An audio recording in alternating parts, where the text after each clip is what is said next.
presented by मां Savitri recording studio. प्रेम से बोली सरस्वती मैया की जय हो।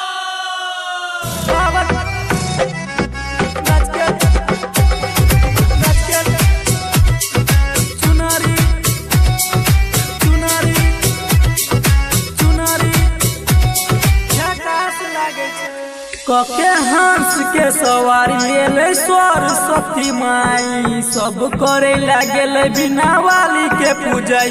जब सजे छे मैया तो बड़ा निक लागे छे। 52 गज के लाल चुनरी झकास लागे छे।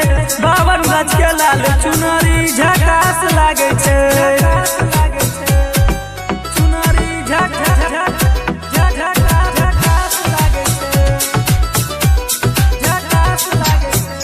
सूर के रचैया सुन सरस्वती मैया हमरो के बना दे तू अनिल जैसन गवैया। तोरा कृपा से सब कोई के ज्ञान मिले छे। 52 गज के लाल चुनरी झकास लागे छे। 52 गज के लाल चुनरी झकास लागे छे। 52 गज के लाल चुनरी झकास लागे छे। तोहर चमके छो मूरत तू लागे छे खूबसूरत। कहे छो सुजीत माई तोहरे छे जरूरत। लिखे दुर्गेश भाई गीत तो गीत बड़ी बाजे छे। 52 गज के लाल चुनरी झकास लागे छे। 52 गज के लाल चुनरी झकास लागे छे। झकास लागे छे।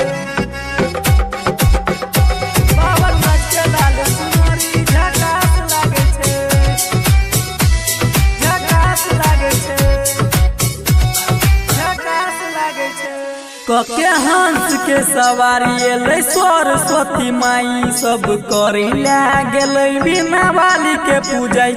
जब सजे छे मैया तो बड़ा निक लागे छे। 52 गज के लाल चुनरी झकास लागे छे।